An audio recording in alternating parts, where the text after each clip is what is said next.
Internships have become increasingly common in America, and today about half of college students do some kind of internship.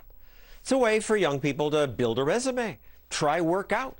Also a way for companies to try workers out and for companies to get some work done cheap.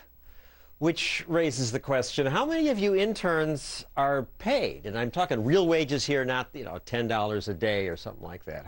How many of you get paid? Nobody. Okay. So aren't you being ripped off by these companies, exploited? Do you think you are? Nobody? It's a Stossel Show audience. Well, the Obama Labor Department says they are exploited. Not long ago, it issued a fact sheet that says free internships are only legal if the employer derives no immediate advantage from the intern. What? Why would an employer then want an intern? Also, the administration says it's better for the business if its operations may actually be impeded by the intern. Are you kidding me? What's the point of that? I had an intern like that once, and we agreed to part company. I think internships are great. I've used interns all my career. They've done some of my best research. Some went on to be journalists themselves. But lots of people say that it's about time the Labor Department started punishing companies that employ unpaid interns. Steve Greenhouse says that. He wrote The Big Squeeze, Tough Times for the American Worker. Hannah Jackman of the National Journalism Center helps students find internships, and she says that they're great, paid or not. But, Stephen, you say most internships cause problems? What do you mean? No, I've written articles for my paper, the New York Times, saying experts say that many internships cause problems, and that the Labor Department, not just under the Obama administration, but going back decades, has rules, has 6 criteria for when internships... But they've never been enforced, really, before. And the Obama administration really isn't enforcing them either. For the most part, hence the witness the audience. And I was wondering, why no one raised their hand, because your employer would have said, how dare you say I'm breaking the law by not paying you? The internship has to be for the benefit, almost the sole benefit of the intern, that it cannot be, as you said, John, for the immediate benefit of the employer. Why not? I mean, aside from what the lawyers have worked out, as a reporter, I mean, what's wrong with benefiting? It's win-win.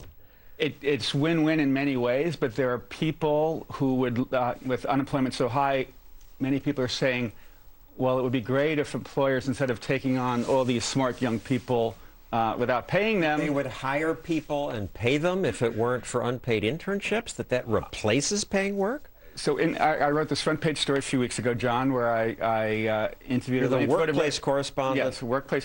So I laid about a graduate of a good college in New York, and she was looking for a job in the fashion industry, got a job with one of the nation's most famous fashion houses. She said she worked basically from 9 a.m. to 9 p.m. Sometimes they wanted her to work weekends. She wasn't paid at all. She thought it was going to be educational. She said a lot of the time she twiddled her thumbs. She went out and got lunch for people. She ran errands. So she had a lousy time. She can quit. She's not a slave. That is absolutely true. But, we believe that companies should follow the rules. That's a good conservative notion. Companies should not break the law. And we have dumb rules. Well, then change the rules. That people in companies should lobby the Labor Department to change the rules. Please, you weigh in here. You help students find internships. Absolutely. We place our interns in media organizations in Washington, D.C. And I can't say enough the advantages and importance of doing these kinds of internships, paid or unpaid. They are incredible opportunities for students to learn what they want to do with their lives, incredible opportunities for networking.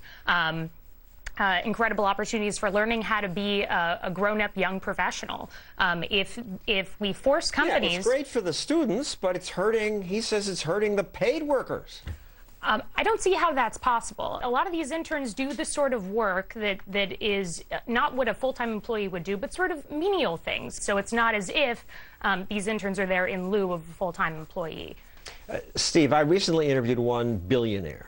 He's created lots of jobs, and he's upset about this Labor Department crackdown. Mark Cuban, he now owns the Dallas Mavericks, says he can't believe he's not allowed to give unpaid work to college students. I get personally emails every day, 5, 10, 20, even more sometimes, saying, it'd be my dream job to intern for the Dallas Mavericks. It'd be my dream job to work in any capacity, unpaid. As a matter of fact, Mark, I'll pay you to let me work for you. And so I went to our human resources person 2 years ago.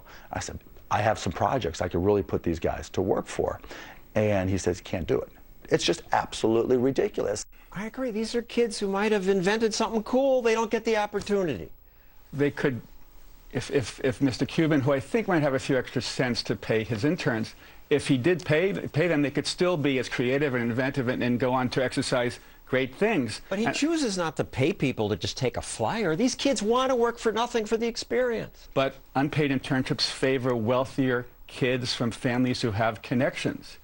And a lot of, if your family, I look at this audience, they look pretty prosperous to me. And if your family makes $500,000 a year, maybe they can afford to have their son or daughter work in New York City in an unpaid internship in the summer and pay $1,500 a month rent.